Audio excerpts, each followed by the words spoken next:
everyone, this is me, your educator Neeti. So as you know that term 2 examinations are approaching. So today with this video, we are going to start the revision of class 11th CBSE examination. So today we are taking the topic that is correlation, okay, of class 11th statistics. So what do you mean by correlation? Correlation is the word that consists of, that is made of two words, that is co and relationship. ये जो word है आपका correlation, ये दो जो words हैं उनको mix करके बना हुआ है. वन इज को and another one is relationship. को यहाँ पे वर्ड यूज किया गया है टू वेरिएबल्स के लिए, और रिलेशनशिप का मतलब तो आपको पता ही है कि क्या होता है. ठीक है, तो कोरिलेशन एक एक्चुअल में एक ऐसा मेथड है, या फिर कह सकते हैं एक एसोसिएशन है बिटवीन द टू वेरिएबल्स के बीच में. तो कोरिलेशन का मतलब क्या होता है? एक ऐसा स्टैटिस्टिकल मेथड जो कि एक्चुअल में मेजर करता है किसको? क्वांटिटेटिव रिलेशनशिप को. स्टैट्स की अगर मैं बात करूं तो आपको पता ही होगा कि जो आपकी रिलेशनशिप होती है वो दो तरह की रिलेशनशिप होती है. तो दो तरह की रिलेशनशिप में पहली जो आपकी रिलेशनशिप होती है वो क्वांटिटेटिव रिलेशनशिप होती है, और जो दूसरी आपकी रिलेशनशिप होती है वो क्वालिटेटिव रिलेशनशिप होती है. तो कोरिलेशन की अगर मैं बात करूं तो एक ऐसा स्टैटिस्टिकल मेथड है जो कि एक्चुअल में क्या करता है? क्वांटिटेटिव रिलेशनशिप को बताता है किसके बीच में? दो वेरिएबल्स के बीच में. ठीक है, जैसे कि हम लोग एग्जाम्पल ले सकते हैं प्राइस एंड डिमांड या एज एंड वेट. ठीक है, जैसे कि आपको पता है कि जब भी आपका प्राइस ज्यादा होता है तो उसकी डिमांड क्या होती है? कम. और जब भी प्राइस कम होता है तो उसकी डिमांड क्या होती है? ज्यादा. नॉर्मली भी अगर आप लोग डे टू डे एग्जांपल्स की अगर मैं बात करूं तो आपको पता है कि कोई भी चीज जब आपकी महंगी होती है तब आप उसकी डिमांड क्या करते हैं? कम करते हैं. लेकिन अगर कोई भी चीज है जिसका मार्केट प्राइस आपका कम है, सस्ते में आपको कोई चीज मिल रही है, तो आपकी डिमांड ऑटोमेटिकली आप उसकी क्या करते हैं? ज्यादा करते हैं. ठीक है, सेम इसी तरीके से एज और वेट की बात करते हैं, या फिर हम लोग एज और हाइट की भी बात कर सकते हैं. जैसे एक बच्चा होता है इन्फेंसी में, जब इन्फेंट होता है तो आपको पता है उसका वेट भी क्या होगा? कम होगा. लेकिन जैसे जैसे बच्चे की एज बढ़ती रहती है उसका वेट बढ़ता रहता है, या फिर कह सकते हैं उसकी हाइट बढ़ती रहती है. ऐसा क्यों होता है? क्योंकि एज और वेट में या एज और हाइट में क्या होता है? रिलेशनशिप है. तभी तो एक दूसरे को क्या कर रहा है? इफेक्ट कर रहा है, प्रभाव डाल रहा है उस पर. अब रही बात नेक्स्ट टॉपिक की, तो वो है आपका types of correlation. Types of correlation बेटा अलग अलग बेसिस पर होता है. पहला जो उसका बेसिस है वो क्या है? डायरेक्शन. क्या है? डायरेक्शन. डायरेक्शन बोल सकते हैं, या फिर हम लोग इसको क्या बोल सकते हैं? डिग्री भी बोल सकते हैं. ठीक है, तो बेटा बेसिस ऑफ डायरेक्शन के बेसिस पर दो बेसिस होते हैं. पहला होता है आपका पॉजिटिव, और जो दूसरा होता है वो आपका क्या होता है? नेगेटिव होता है. तो बच्चों अब हम लोग स्टार्ट करते हैं हमारे नेक्स्ट टॉपिक के बारे में, दैट इज पॉजिटिव कोरिलेशन. नाम से ही आपको पता लग रहा है पॉजिटिव. पॉजिटिव का मतलब क्या है? Direct relationship between the two variables. Direct का मतलब क्या है? आप देखिए, अगर आप यहाँ पे देखेंगे तो दो वेरिएबल्स हमने ले रखे हैं, एक x और दूसरा क्या है? y. तो अगर x इंक्रीज हो रहा है तो y भी इंक्रीज हो रहा है. x डिक्रीज हो रहा है तो y भी क्या हो रहा है? डिक्रीज हो रहा है. अब आप लोग खुद सोचिए, ऐसे कोई भी दो वेरिएबल्स अपने अपने मन में सोचिए जिनकी वजह से आपको लग रहा हो कि हाँ एक के बढ़ने से दूसरा वेरिएबल तो बढ़ता है, या एक के घटने से दूसरा वेरिएबल घटता है. अब आप लोग खुद ही सोचिए, जैसे अभी मैंने ऊपर भी आपको एग्जांपल दिया एज और वेट का, या एज और हाइट का, है ना. तो अगर हम लोग एज और वेट की बात करें, ठीक है, तो एज और वेट में भी मैंने आपको ये चीज बोली है कि अगर मैं एज की बात करूं तो एज जैसे ही बढ़ती है तो बच्चे की जो वेट है उस हिसाब से ही क्या होती है? इंक्रीज होती है. ठीक है, जैसे कि अगर हम लोग सेल्स की बात करें, जितना ज्यादा कंपनी सेल्स करेगी उतना ज्यादा क्या होगा? प्रॉफिट होगा. तो ये हमने क्या लिए? एज, वेट, सेल्स, प्रॉफिट, ये सब क्या है बच्चे? वेरिएबल्स है. ठीक है, तो आई होप आपको ये समझ में आ गया होगा. अगर आपको समझ में आ गया है तो आप इस वीडियो को शेयर कर सकते हैं. कोई क्लियर है थम्स अप दे सकते हैं, कमेंट बॉक्स में आप अपने व्यूज शेयर कर सकते हैं. तो चलिए बेटा अब हम लोग नेक्स्ट चलते हैं किसकी ओर? नेगेटिव रिलेशनशिप की ओर.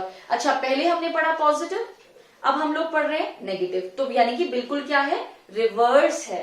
क्या है? रिवर्स है. इसलिए हम लोग बोलेंगे कि नेगेटिव कोरिलेशन एक ऐसा कोरिलेशनशिप होता है जो कि क्या करता है? इनवर्स रिलेशनशिप को बताता है. किसके बीच में? वेरिएबल्स के बीच में। अगेन क्योंकि यहाँ पे पॉजिटिव था तो इन एक्स और वाई की डायरेक्शंस क्या थी, सेम थी। एक बढ़ रहा है तो दूसरा भी बढ़ रहा है, एक घट रहा है तो दूसरा भी क्या हो रहा है, घट रहा है। लेकिन ये तो नेगेटिव है, तो नेगेटिव का मतलब क्या है, इनकी जो डायरेक्शंस होंगी वो क्या होंगी, अपोजिट डायरेक्शन होंगी। पॉजिटिव में क्या होता है, डायरेक्शंस क्या होती है, सेम होती हैं, लेकिन नेगेटिव में जो डायरेक्शंस होती हैं जैसे कि आपको पता है कि क्या होंगी, वो अपोजिट डायरेक्शंस होंगी। क्या होंगी, अपोजिट डायरेक्शंस। ठीक है, तो अगर एक बढ़ रहा है तो दूसरा घटेगा, एक घट रहा है तो दूसरा क्या होगा, बढ़ेगा। यानी कि एक अगर इंक्रीज हो रहा है तो दूसरा वेरिएबल क्या होगा, डिक्रीज होगा। और अगर एक वेरिएबल डिक्रीज हो रहा है तो दूसरा वाला क्या होगा, इंक्रीज होगा। अब आप लोग खुद से ही सोचिए कि ऐसे कौन से दो वेरिएबल्स हो सकते हैं जिनके एक के बढ़ने पर दूसरा क्या होता है, डिक्रीज होता है। ठीक है, चलिए अब यहाँ पे जैसे कि अगर नॉर्मल एग्जांपल्स की बात करें, अपने बर्थडेज को ही ले लीजिए। ठीक है, जैसे जैसे आप लोग बर्थडे ज्यादा से ज्यादा बनाते जाते हैं उसी तरीके से आपकी जो एज है, यानी कि आपकी जो लिविंग वाली जो एज है वो धीरे धीरे क्या होती चली जाती है, डिक्रीज होती चली जाती है, आप बूढ़े होने स्टार्ट हो जाते हो। ठीक है, तो उसी तरीके से अगर इकोनॉमिक्स का एग्जाम्पल लें तो प्राइस और डिमांड को हम लोग क्या कर सकते हैं, ले सकते हैं, क्योंकि प्राइस के बढ़ने से भी डिमांड क्या होता है, कम हो जाता है। तो इसी तरीके से कोई भी, मैं ये नहीं कह रही कि आप मेरे एग्जाम्पल्स को इस्तेमाल करें, कोई भी आप अपने आप से खुद भी एग्जाम्पल ले सकते हैं। तो इस टॉपिक, ये वाला जो टॉपिक है अगर आपको समझ में आ गया हो तो चलिए हम लोग नेक्स्ट और की स्टार्ट करते हैं। ठीक है, तो बेटा ये तो बेसिस जो हमारा था वो तो डायरेक्शन था, तो अगला बेस क्या है, तो अगला बेस है बच्चे हमारा रेट ऑफ चेंज। क्या है, रेट ऑफ चेंज। अब जो रेट ऑफ चेंज है वो हमारे दो तरीके के चेंज होते हैं, जैसे हमारा डायरेक्शन दो था ना, पॉजिटिव और नेगेटिव, उसी तरीके से रेट ऑफ चेंज क्या है, अगेन दो है, एक लीनियर और दूसरा नाम क्या है इसका, नॉन लीनियर। लीनियर और नॉन लीनियर टू है आपके। ठीक है, तो लीनियर नाम से ही पता लग रहा है, नॉर्मल अगर आप बात करें लीनियर की तो लीनियर का मतलब क्या होता है, ऐसे वेरिएबल्स, दो वेरिएबल्स जिसमें जो रेट है change between the two variables वो क्या है, कांस्टेंट है। क्या है, कांस्टेंट है, यानी कि जो आपका change in y by change in x का जो आंसर होगा वो क्या होगा बच्चे, कांस्टेंट होगा। क्या होगा, कांस्टेंट क्या होगा, डिटेल में हम लोग इसके बारे में नेक्स्ट वीडियो में हम लोग स्टडी करेंगे लीनियर कोरिलेशन के बारे में, तो अभी हम लोग इतना ही पढ़ेंगे यहाँ पर। तो लीनियर के अंदर, अच्छा लीनियर में जो आपका जो कर्व बनता है वो स्ट्रेट लाइन बनता है। ठीक है, क्या बनता है, स्ट्रेट लाइन। कैसे बनेगा, अगेन नेक्स्ट वीडियो में बताया जाएगा इसके बारे में, इसके लिए आप नेक्स्ट वीडियो जो है देखिएगा। तो नॉन लीनियर, नॉन लीनियर के अंदर रेट ऑफ चेंज क्या होता है, नॉट कांस्टेंट। क्या होता है, कांस्टेंट नहीं होता, या फिर कह सकते हैं डिफरेंट होता है। ठीक है, नॉन कांस्टेंट का मतलब क्या है कि अलग अलग है। ठीक है, तो ये आपका क्या है, नॉन लीनियर। नॉन लीनियर का दूसरा नाम होता है कर्वी लीनियर। ठीक है, तो ये हुआ लीनियर और नॉन लीनियर के बारे में। यहाँ पे रेट ऑफ चेंज क्या है, कांस्टेंट है, और यहाँ पे रेट ऑफ चेंज क्या है, अलग अलग है, नॉट कांस्टेंट, या फिर कह सकते हैं डिफरेंट है। ठीक है, तो बच्चे अब हम लोग स्टार्ट कर रहे हैं हमारा थर्ड बेसिस, कोरिलेशन का type on the basis of third variables, और उस थर्ड वेरिएबल का नाम क्या है, नंबर ऑफ वेरिएबल्स। अब नंबर ऑफ वेरिएबल्स में बेटा तीन है, एक है आपका सिंपल, एक है आपका पार्शियल, और तीसरा क्या है आपका मल्टीपल। सिंपल, पार्शियल और मल्टीपल नाम अभी से ही आप लोग लर्न कर लीजिए।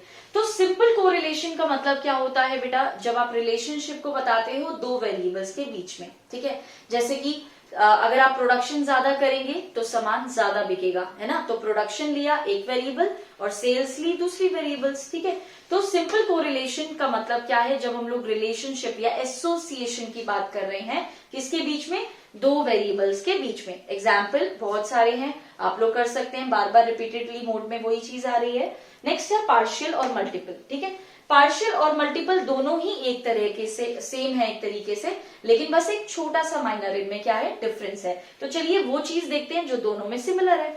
तो अब पार्शियल और मल्टीपल ये दोनों ही ऐसे कोरिलेशन है जो मोर देन टू वेरिएबल्स के बारे में स्टडी करते हैं, जैसे कि तीन वेरिएबल्स ले लिए स्टडी करने के लिए, या चार ले लिए, या चार से ज्यादा, या पांच छह, जितना भी आप ले सकते हैं।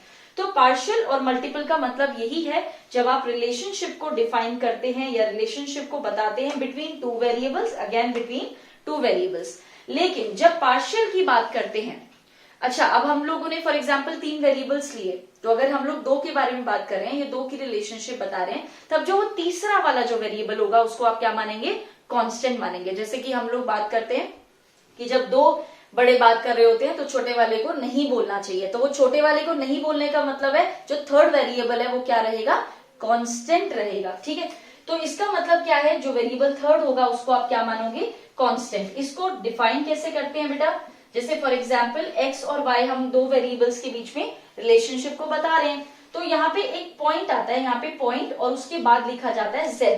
तो पॉइंट के बाद जो लिखा जाता है वो हमारा कांस्टेंट वाला वेरिएबल होता है। क्या वेरिएबल होता है, कांस्टेंट वाला। तो अब हम लोग बात करेंगे नेक्स्ट कोरिलेशन के बारे में, जो कि क्या है बेटा, मल्टीपल कोरिलेशन है। अब मल्टीपल कोरिलेशन में क्या होता है, जब हम लोग स्टडी करते हैं रिलेशनशिप को मोर देन 2 वेरिएबल्स के बारे में, लेकिन बस फर्क ये है कि पार्शियल में आप एक को कांस्टेंट मानते हैं ना बेटा, लेकिन मल्टीपल में आप किसी को भी कांस्टेंट नहीं मानते, वन गो में ही सबकी रिलेशनशिप को आप क्या करते हैं, स्टडी करते हैं। फॉर एग्जाम्पल कोई भी ले लेते हैं, जैसे कि फॉर एग्जाम्पल हमने रेनफॉल लिया, ठीक है, कि अगर रेनफॉल अच्छी होगी तो प्रोडक्शन भी क्या होगा, अच्छा होगा। प्रोडक्शन अच्छा होगा तो सेल्स भी क्या होंगी, ज्यादा होंगी, और अगर आप बेचेंगे ज्यादा तो आप कमाएंगे भी ज्यादा, यानी कि रेवेन्यू भी क्या होगा, ज्यादा करेगा।